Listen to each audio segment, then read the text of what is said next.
সেই স্বর্গপুরের দেবসভার দিকে করেছেন আগমন।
জানিয়ে দেওয়ার জন্য আমরা করিতেছি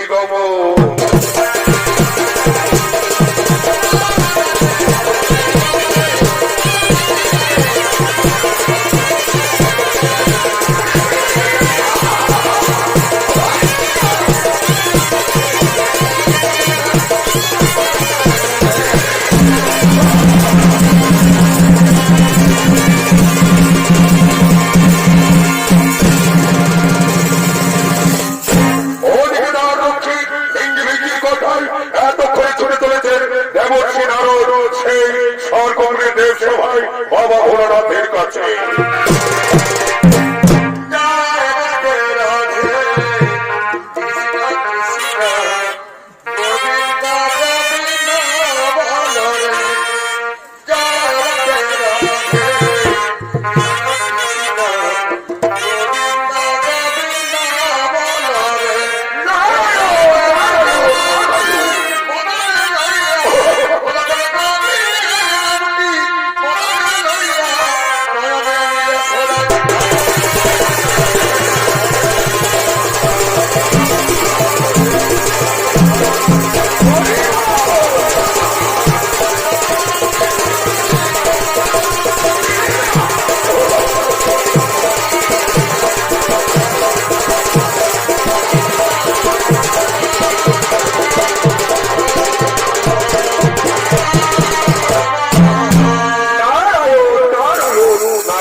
তুমি শুনে দেখো, তবু তোমাকে রেখেছি এই জন্য তোমার তো আমার একটা কাজ করে দিতে হবে।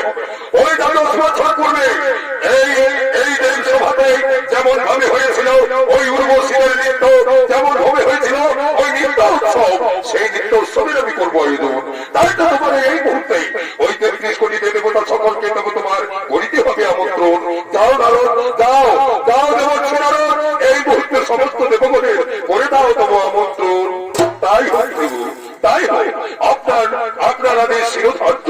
এই মুহূর্তে আপনার কথা অনুসারে আমি সমস্ত দেবগণের করিতে চলেছি আমন্ত্রণ।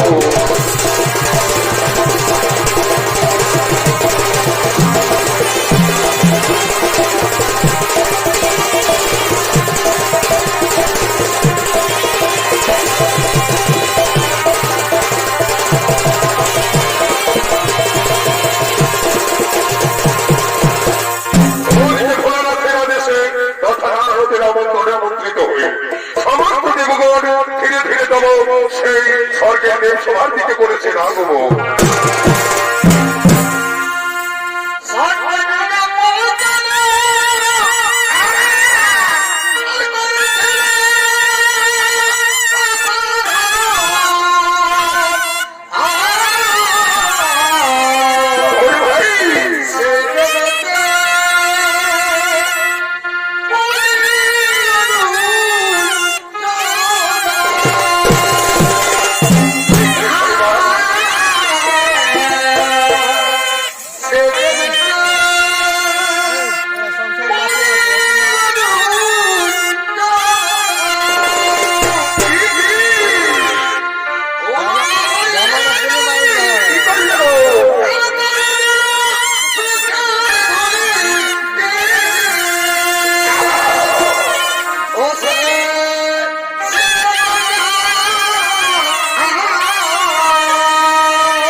সকল দেবগণী ধীরে ধীরে তব করেছেন আমন্ত্রণে আমন্ত্রিত হয়ে দেব সভার দিকে আগমন।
সঙ্গে সঙ্গে বাবা ভোলানাথ বলে উঠলেন, ওগো ওগো দেবগণ, তোমরা নিজ নিজ সিংহাসন করো গ্রহ, আর তোমরা নিজ নিজ সিংহাসন গ্রহণ করে ওই 10 বছর পূর্বে যা হয়েছিল মনে স্বর্গপুরে সেই নৃত্য গীতি, তাই সেই নৃত্য গীতি উৎসবের গৌরবতম আয়োজন, তাই সকলে নিজ নিজ স্থানে গর্ভ সিংহাসন গ্রহণ।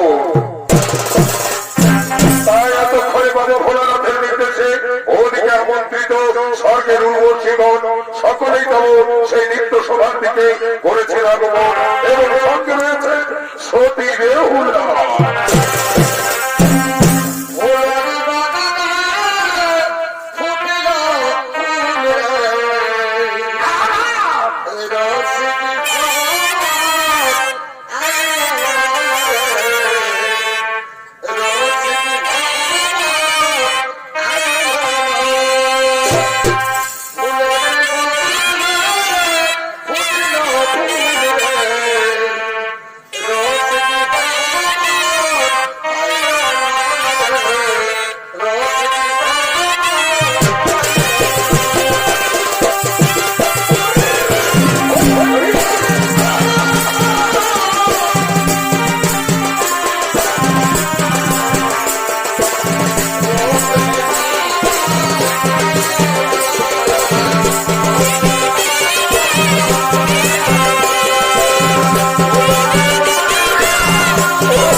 সেটিং হয়ে উঠতে পারি, তাই বলছি একটু আমাদের সেটিং হতে সময় লাগবে, তাই একটু দেরিতে বন্ধ করো, আমরা আপনাদের পাড়া গাড়ি দেখে চলে যাবো। আমাদের অনেক প্রোগ্রাম আছে, আমাদের দেরি করে দেবেন না।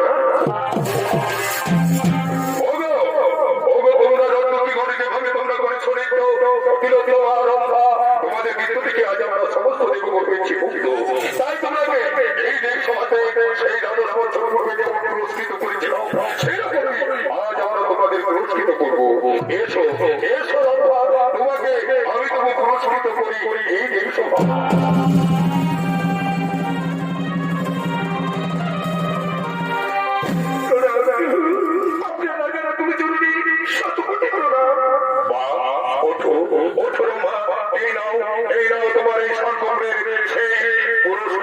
আমি তোমার হাতে তুলে দিলাম।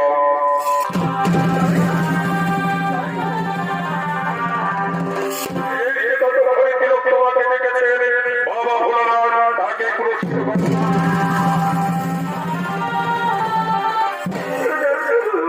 আপনার তুমি জরুরি শত কোটি করুণা। এই নাও তোমার আর তোমার দেখতে হয়েছে মুক্ত, তাই তোমাকে এখানে আমি পুরস্কৃত করলাম।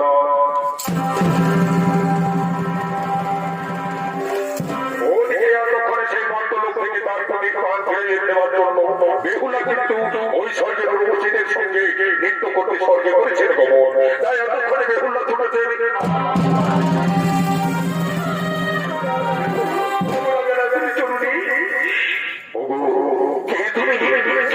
তোমার নাও কোথায়, তুমি আছো কোথায়? তোমাকে তো এই সর্বভাবে আমি কখনো দেখিনি, তাই তো তোমার নৃত্য অপূর্ব অপূর্ব সুন্দর নৃত্য, তাই এই নৃত্য দেখে আমি যে তোমায় পুরস্কৃত করবো।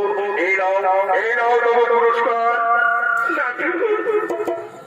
আমি তো এখানে পুরস্কার নিতে আসিনি, আপনার পুরস্কার আমি নেব না। আমি এসেছি ওই মন্ডল থেকে ওই পুত্রবধূ মোর স্বামীকে ওই লোহার বর্ষণ করে সর্বাখ্যাতে করেছি মৃত্যুবরণ, তাই তো আপনার কাছে এসেছি। আমার প্রতির প্রাণ ভিক্ষা চাইতে দেবু, আমার প্রতির প্রাণ ভিক্ষা দাও, আমার প্রতির প্রাণ ভিক্ষা দাও। কি বলছো মা? আমি তোমাকে কেমন করে তোমার প্রতি প্রাণ ভিক্ষা দেবো? আমি যে তোমার প্রতি মৃত্যুর কারণ, আমি যে কিচ্ছু বুঝি না, তাই তোমার প্রতিকে আমি কেমন করে তোমার কাছে ফিরিয়ে দেবো? আমি যে সেটা জানি না। তোমার প্রতি মৃত্যুর কোনো প্রমাণ তোমার কাছে আছে?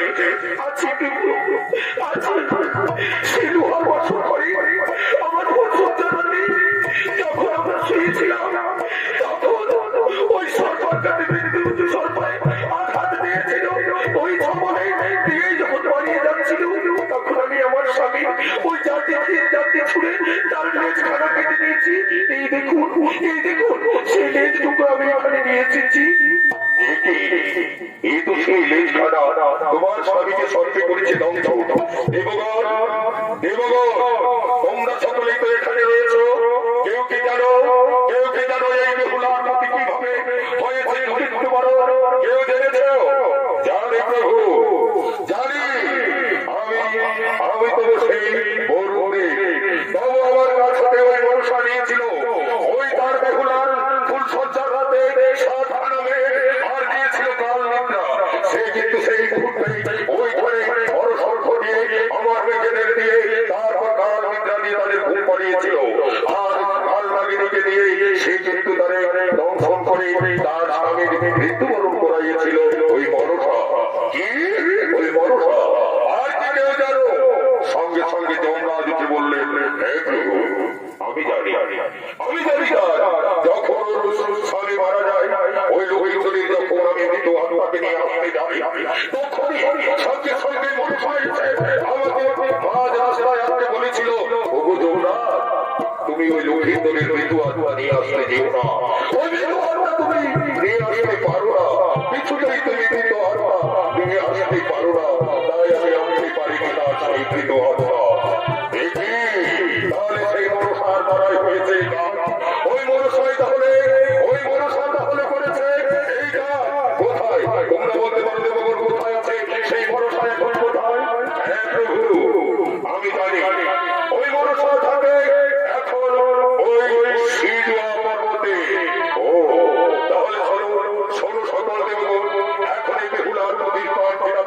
আমরা সকলেই কিন্তু উঠে পড়ে লাগতে হবে।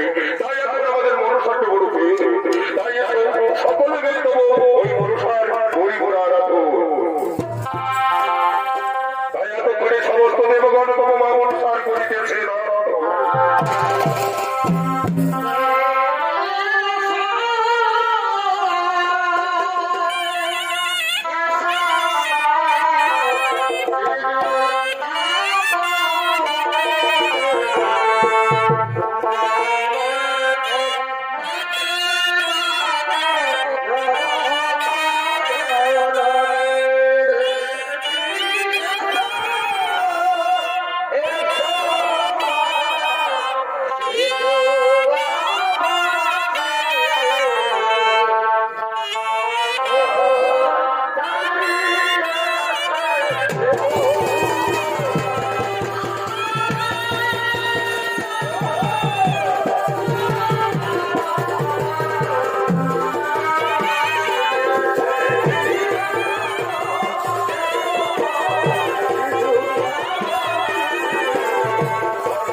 আমি কখনো কোনোদিন ওই সর্প পাঠিয়ে তার স্বামীর জীবন হত্যা করিনি। তার তথ্য প্রমাণ আছে। ওই তো ওই বেহুলার ধরে বাঁধা সেই তম সর্পের লেজ ফেরা। তাই তুই বল কোন সর্পরে ওই লক্ষ্যের নীতি দংশন করাইছে? এই কথা তো আমি বলতে পারবো না, এই কথা যে আমি বলতে পারবো না পিতা। আমাকে তাদের সেই সর্পগুলি করতে হবে। আর তারা আছে, তারা সর্প আমি প্রমাণ করতে পারবো কোন সর্প তার স্বামীকে করেছে দংশ। তাহলে তুই এই মুহূর্তে তোর সর্প করে কর তবে আর আমার সর্পগণ তোরা কি কোথায় আছিস? তোরা এই সর্প করে ছুটে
কেমন সৎপগণ, কেমন সৎপগণ বল, তোরা কি করেছিস তোমার লক্ষিন্দরীর ধ্বংস? না মা, আমরা কেউ লক্ষিন্দরীর ধ্বংস করিনি। বেশ, তোদের আমার লেজখানা দেখতে হবে, কার লেজ কাটা রয়েছে, সেই তবে নিশ্চয় করেছিস ওই লক্ষিন্দরীর ধ্বংস। দেখি তোদের লেজখানা, দেখি তুই তো করিসনি, তুইও করিসনি। এই তো কাল নাগিনীর লেজ কাটা, কাল নাগিনী তুই করেছিস তোমাদের ধ্বংস। হে মা, তোমার আদেশে তবু আমি সেই গভীর রাত্রি, ঝড় জোরে রাত্রি, ওই লক্ষিন্দরীর লোহার বাসর করে আমি তবু তার সেই ঘরে প্রবেশ করে আমি তারই ধ্বংস করতে পারিনি।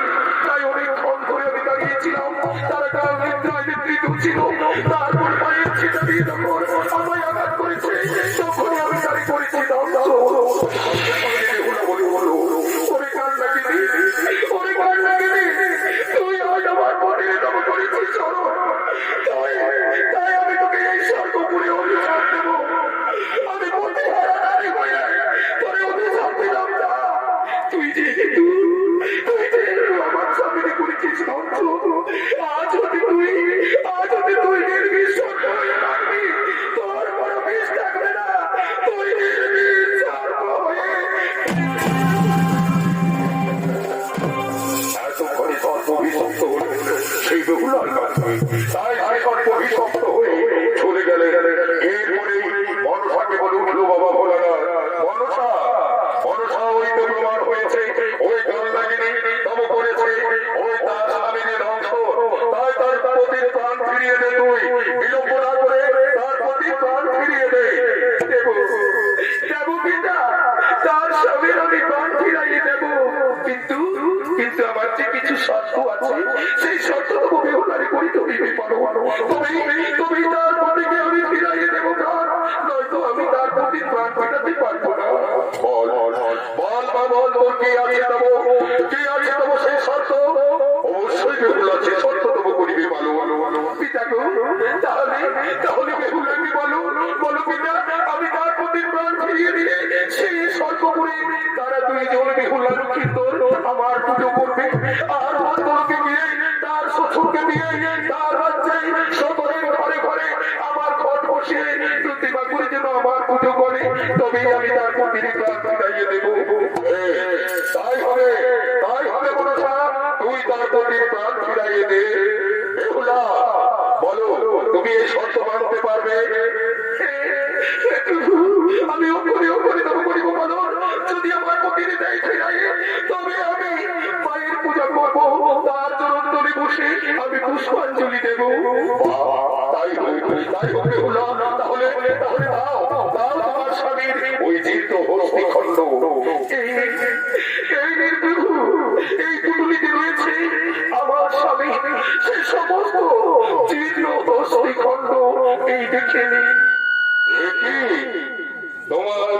তোমার প্রতি এই জীর্ণ হাড়ের মধ্যে পঞ্চমাত্মা হস্তি নেই। তাই তো তোমাকে এখন এক কাজ করতে হবে বাবা, তোমাকে এই দেবসভায় ওই নগরে ভিক্ষা করে, তোমাকে ওই পঞ্চম হস্তি ভিক্ষা মাগন করে তোমাকে এনে ওই মায়ের পদতলে দিতে হবে।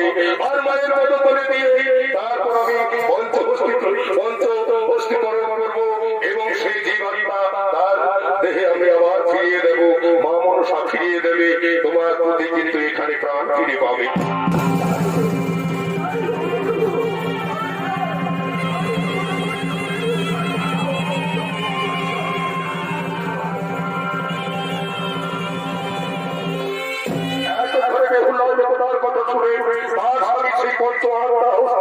জীবিত করার জন্য সে ততক্ষণে ওই নগরে ভিক্ষা করতে বেরিয়েছে, ওই স্বর্গপুরের দেবতাদের কাছে সে ভিক্ষা করতে বেরিয়েছে। তাই এতক্ষণে বেহুলা সেই গরুর মতো রাতে সেই গরুর দুঃখে স্বামী হারা হয়ে ধীরে ধীরে মামুন করার জন্য বলেছে না গো।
দিন মা, আমি তোমার চরণ তলে তোমায় পঞ্চ ভিক্ষা দিলাম, আমার পথের কাজ ফিরাইয়ে দাও মা, আমার পথের কাজ ফিরাইয়ে দাও।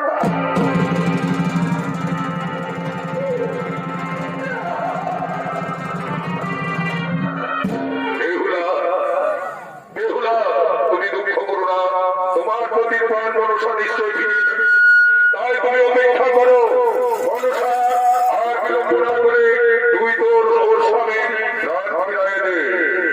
তাই হোক পিতা, আমি এক্ষুনি তুমি তার প্রতি প্রাণ ফিরাইয়ে দেবো, তাহলে আমি বুঝে পাবো। তাই আর বিলম্ব না করে আমি যে আশায় তাই করেছিলাম, তার জীবন নিয়েছিলাম, তার জীবন আমি আজ ফিরিয়ে দেবো। ও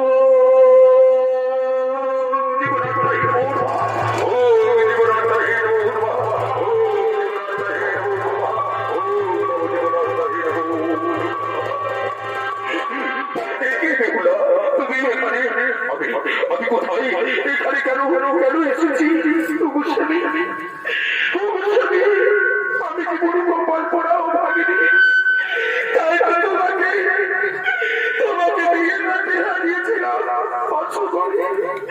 তাই আজকে আমি আবার তোমাকে ফিরে পেয়েছি। তাই চলো স্বামী, চলো আজ আমরা ওই মায়ের দয়ায় তোমাকে ফিরে পাওয়াই, আজ ওই মায়ের চরণে পুষ্পাঞ্জলি দিয়ে এই স্বর্গপুরের তার পূজা করে আমরা বর্তভাবে সকলের ঘরে ঘরে ওই আমাদের শ্বশুরকে দিয়ে পুজো করাবো।